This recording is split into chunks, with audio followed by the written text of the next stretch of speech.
अस्सलाम वालेकुम जी, अस्सलाम वालेकुम। क्या हाल चाल हैं जी आप सबके? मैं खैरियत से। अल्लाह पाक आप सबको भी अपने हिफ्ज़-ओ-मान में रखे जी, आमीन। आज मैं लेकर हाज़िर हूँ आप सबके लिए बहुत ही अमेज़िंग सी रेसिपी। जी हाँ, यहाँ पे हम चिकन के शामी कबाब बनाने वाले हैं, जो कि बहुत आसान तरीके से आपके साथ शेयर करेंगे जी। जिनको इश्यू रहता है कि उनके शामी कबाब में रेशा बेहतरीन सा नहीं आता या फिर वो टेस्टफुल से नहीं बनते, तो बहुत ईज़ी रेसिपी, बहुत ही मज़ेदार सी रेसिपी। तो एक बार इस रेसिपी को मेरे तरीके से लाज़मी ट्राई कीजिएगा। यकीनन ये रेसिपी आपको बहुत पसंद आने वाली है। तो चलिए रेसिपी स्टार्ट करते हैं। जिसके लिए यहाँ पे ले ली थी 1 किलो हमने चने की दाल, जिसको आधा घंटा हमने भिगो दिया था, पानी निकाल दिया और इसको हमने कढ़ाई में शामिल कर दिया। साथ ही यहाँ पे 1 किलो ही चिकन यूज़ कर रहे हैं, हड्डियों के साथ ही यूज़ कर रहे हैं। हड्डियों के साथ यूज़ करेंगे ना तो बहुत ज़बरदस्त सा टेस्ट आएगा। और बोनलेस भी है, यानी कि यहाँ पे जो क्वांटिटी बोनलेस की वो ज़्यादा है और साथ में हड्डियाँ भी हैं, तो ये भी शामिल कर दिया है। 1.5 पोथी यहाँ पे मैंने लहसुन शामिल किया था। 1.5 इंच का टुकड़ा ही यहाँ पे मैंने स्लाइस कर अदरक का शामिल किया था। एक मीडियम साइज़ के प्याज को मोटा-मोटा सा कट कर शामिल कर दिया था और तकरीबन 20 से 25 अदद ये वाली लाल वाली मिर्चें शामिल की थी। अगर आपके पास ये वाली ना हो तो गोल वाली भी यूज़ कर सकते हैं।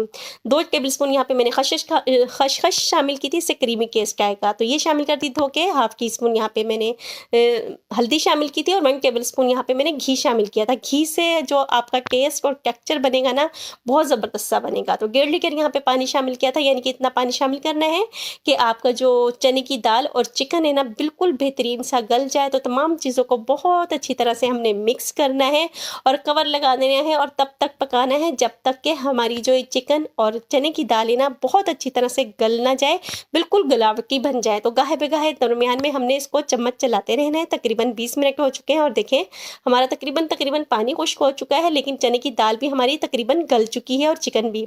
लेकिन हमने इतना नहीं गलाना, हमने इससे मज़ीद उसको तकरीबन 10-12 मिनट मज़ीद पकाएंगे ताकि ये बिल्कुल गलावटी कंसिस्टेंसी में आ जाए। इतना इसको हमने गलाना है। देखिए चिकन भी हमारा गल चुका है, लेकिन मज़ीद हम इसको गलाएंगे, 10 से 12 मिनट मज़ीद देंगे।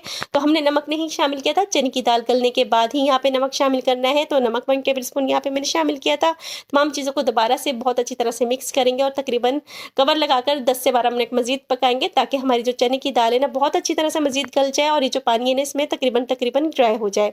तो देखें जी 10 से 12 मिनट पकाने के बाद हमारी चने की दाल बिल्कुल मिक्स होना स्टार्ट हो चुकी है। इस तरह से बिल्कुल गलावटी आपकी चने की दाल होनी चाहिए और जो चिकन है ना, वो भी अपनी बोन्स को छोड़ना शुरू हो चुका है, यानी कि हड्डियों से अलग होना शुरू हो चुका है। इतना ये गला हुआ होना चाहिए। यहाँ पे अब जो चिकन हमारा हड्डियों के साथ था ना, उसको हमने सेपरेट कर लिया है और हड्डियों को अलग करने के बाद जो चिकन है ना, वो दोबारा वापस हमने चने की दाल में शामिल कर देना है और मिक्स कर लेना है और इसको गरम गरम ही हमने सिलबट्टे पे पीस लेना है। यहाँ पे मैं जी हाँ सिलबट्टे पे पीसने वाली हूँ। अगर आप हवन दस्ते में पीसना चाहें तो उसमें बेहतरीन सा रिजल्ट आएगा। चॉपर में जो है ना, आपका रेशा बेहतरीन सा नहीं बनता, तो अगर आप चॉपर में भी पीसना चाहें तो पीस सकते हैं, लेकिन उससे आपका जो रेशा है चिकन का वो अच्छा नहीं बनेगा। तो यहाँ पे हमने सिलबट्टे को यूज़ किया था, तो हस्बे ज़रूरत यहाँ पे मटेरियल हमने सिलबट्टे पे डाला है और इस तरह से हम इसको पीस लेंगे। गरम गरम ही पीसेंगे ना, बहुत आसानी रहेगी और बहुत जल्दी ये पीस जाता होता है। तो ये देखें जी कितना ज़बरदस्त सा टेक्सचर आ रहा है। जो चिकन है ना, इसका रेशा बेहतरीन सा बनेगा इस तरह से पीसने से। यहाँ तक देखने के बाद अगर आपको मेरी वीडियोस अच्छी लग रही हैं तो प्लीज़ लाइक कीजिए, शेयर कीजिए, सब्सक्राइब कीजिए, ताकि मैं मज़ीद इस तरह की वीडियोस आपके लिए बनाती रहूँ। और यहाँ पे ये जो हमने स्लाइस करके अदरक शामिल किया था ना, उसको इस तरह से बट्टे की चोक से तोड़ लेंगे और देखें लुक देखिए, जैसे जैसे ये पिसता जाएगा ना, वैसे वैसे ये गाढ़ा भी होता जाएगा। आपको उस वक्त लग रहा होगा ना कि पतला पतला है, लेकिन ये जैसे जैसे पिसता जाएगा और ठंडा होता जाएगा तो ये मज़ीद सख्त होता जाएगा। तो बहुत ज़्यादा हमने इसको ड्राई नहीं पकाना शुरू में ही। तो ये देखिए जी, यहाँ तक देखने के बाद अगर आपको मेरी वीडियोस अच्छी लग रही हैं तो प्लीज़ लाइक कीजिए, शेयर कीजिए, सब्सक्राइब कीजिए। और देखें बेहतरीन सा हमारा मटेरियल पिस चुका है और बहुत ज़्यादा मेहनत नहीं करनी पड़ती, क्योंकि बहुत ज़्यादा ये गला हुआ है, गुलावटी है। तो बहुत आसानी से और बहुत ही झटपट से ये हमारा पिस कर तैयार हो जाता है। तो यहाँ इस तरह से हमने तमाम मटेरियल को थोड़ा-थोड़ा करके तमाम मटेरियल को सिलबट्टे पे ही मैंने पीस लिया था। पीसने के बाद यहाँ पे हमने जो इसकी पिसाई की थी ना, तो गर्मा-गर्म ही करनी है, लेकिन पीसने के बाद इसको रूम टेम्परेचर पर आने का वेट करना है, क्योंकि मज़ीद इसमें कुछ इंग्रीडिएंट्स जाएँगे तो वो अगर हमने गरम-गरम में शामिल कर दिए ना, तो वो उसका कलर चेंज हो जाता है। तो देखिए रूम टेम्परेचर पर आ चुका है। तमाम मटेरियल को बहुत अच्छी तरह से पीस लिया था। तो अब यहाँ पे एक मीडियम साइज़ के प्याज को इस तरह से बिल्कुल बारीक-बारीक सा चॉप कर शामिल कर दिया है और साथ ही यहाँ पे 1 गड्डी धनिया और 1 गड्डी पुदीने को बिल्कुल इस तरह से फाइन सा चॉप कर शामिल किया है। मैंने यहाँ पे हैंड चॉपर में किया है, आप हाथ से भी कर सकते हैं।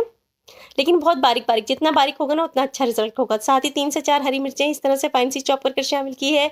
1 टेबल स्पून यहाँ पे कुटा हुआ भुना हुआ जीरा शामिल किया है। हाफ टेबल स्पून यहाँ पे गरम मसाला शामिल किया है। 2 टेबल स्पून यहाँ पे मैंने चिकन पाउडर को शामिल किया है। अब यहाँ पे जिनको इशू है ना हाथों पे जलन का, तो वो ग्लव्स पहन सकते हैं, लेकिन यहाँ पे मुझे नहीं है, तो मैंने इजीली हाथों से मिक्स किया था, क्योंकि हाथों से मिक्स करने से बहुत अच्छा टेक्सचर भी बनता है और टेस्ट भी बहुत अच्छा आता है। आपकी मोहब्बत भी शामिल होती है खाने में। तो यहाँ पे मैंने हाथों की मदद से बहुत अच्छी तरह से इसको मिक्स कर किया है। जितना अच्छी तरह से आप यहाँ पे मिक्सर को यकजान करेंगे उतना अच्छा फ्लेवर और टेस्ट आपका आएगा। तो बहुत अच्छी तरह से यहाँ पे मिक्स करना है। और यहाँ पे एक बार यहाँ पे इस पॉइंट पे आकर आप एक बार टेस्ट कर सकते हैं कि किसी भी चीज़ कमी बेशी हो तो वो आप मजीद इसमें शामिल कर सकते हैं। लेकिन मैंने जो तमाम चीज़ें शामिल की थी बिल्कुल परफेक्ट जायका था। यहाँ पे आकर मैंने टेस्ट कर लिया था। तो यहाँ देखिए हमारा मिक्सर बहुत अच्छी तरह से रेडी हो चुका है। तो यहाँ पे अब अपने हिसाब से जो आपको साइज़ पसंद हो, जिस तरह का आपको लुक पसंद हो, उस तरह के यहाँ पे शामी कबाब हम बनाकर तैयार कर लेंगे। ये वाले जो शामी कबाब है ना, हमने जो सिलबट्टे पे पीसे हैं, इसमें ना जो चिकन का रेशा है ना बहुत बेहतरीन सा आया है। तो ये ना तो ये टूटते हैं और ना ही ये बिखरते हैं। और देखें कि यहाँ पे मैंने मीडियम साइज़ के बनाए थे, आप अपने हिसाब से बना सकते हैं। तो ये इतने से मटेरियल से माशाल्लाह से हमारे ढेरों ढेर शामी कबाब बनकर तैयार हुए थे, जो कि 1 माह तक बिल्कुल भी इनका टेस्ट टेक्सचर बिल्कुल भी ख़राब नहीं होता। इस तरह से आप बनाइए और फ्रीज़र में फ्रीज़ कर दीजिए। 1 माह तक इनको इस्तेमाल कीजिए, बिल्कुल भी इनका टेस्ट में भी फ़र्क नहीं आएगा और टेक्सचर में भी बिल्कुल भी फ़र्क नहीं आएगा। तो देखिए जी बेहतरीन से हमारे शामी कबाब बनकर तैयार हैं। इस मटेरियल से हमारे तकरीबन 40 से 45 शामी कबाब बनकर तैयार हुए थे। तो दूसरी तरफ जी हमने यहाँ पे ऑयल को फ्राई पैन में गर्म कर लिया था और अंडे को अच्छी तरह से फेंक लिया है। और यहाँ पे हम डिप करेंगे शामी को अपने अंडे में और इसको मीडियम फ्लेम पर फ्राई कर लेंगे। ना बहुत ज़्यादा तेज़ आंच पर फ्राई नहीं कीजिएगा, तो इससे आपका कलर तो बिल्कुल एकदम से चेंज हो जाएगा, लेकिन वो जो ऊपर से क्रिस्पन है ना वो नहीं आएगा। तो इस तरह से मीडियम फ्लेम पर फ्राई कर लेंगे। और यहाँ पे मैंने डीप फ्राई किया था, आप शैलो फ्राई भी करेंगे तब भी आपका टेस्ट और टेक्सचर बहुत अच्छी तरह से बनेगा। बहुत टेस्टफुल बनते हैं, बहुत ही मज़ेदार से बनते हैं और घेरो घेर बनकर तैयार होते हैं और बहुत ही मज़े की ये रेसिपी है। एक बार इस रेसिपी को मेरे तरीके से लाज़मी ट्राई कीजिएगा, आपको यकीनन ये रेसिपी बहुत पसंद आएगी।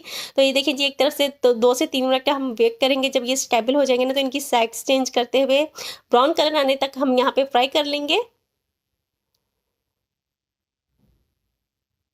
यहाँ तक देखने के बाद अगर आपको मेरी वीडियोस अच्छी लग रही हैं तो प्लीज़ लाइक कीजिए, शेयर कीजिए, सब्सक्राइब कीजिए, ताकि मैं मज़ीद इस तरह की वीडियोस आपके लिए बनाती रहूँ। और ये देखें इनकी साइड्स चेंज करते हैं, बिल्कुल भी आपने देखा बिखरे भी नहीं है और ये बिल्कुल भी टूटे भी नहीं है। हालाँकि हमने बहुत हल्की सी कोटिंग यहाँ पे हमने अंडे की लगाई थी। और देखें बेहतरीन सा कलर आ चुका है। तो यहाँ तक कलर आने के बाद हम इनको निकाल लेंगे। आप अपने हिसाब से कलर भी ला सकते हैं, यानी कि जितना आपको कलर पसंद हो ना उतना ही आप यहाँ पे अपने शामी को दे सकते हैं।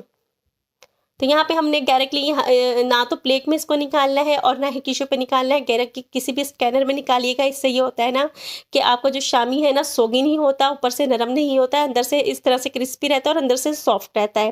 तो यहाँ पे देखिए इस तरह से मैंने स्कैनर में निकाला था और ठंडे होने के बाद इनको सर्व किया था। पराठे के साथ खाएं या फिर आप इसको नान के साथ खाएं। बहुत ही टेस्टफुल और बहुत ही मज़ेदार सी रेसिपी। इस रेसिपी को मेरे तरीके से लाजमी ट्राई कीजिएगा। इसके साथ ही मुझे इजाज़त दीजिए। अल्लाह हाफिज़। और यहाँ पे आपको मैं एक बार रेशा भी चेक कराती हूँ, इसका रेशा कितना ज़बरदस्त और बेहतरीन सा बना था।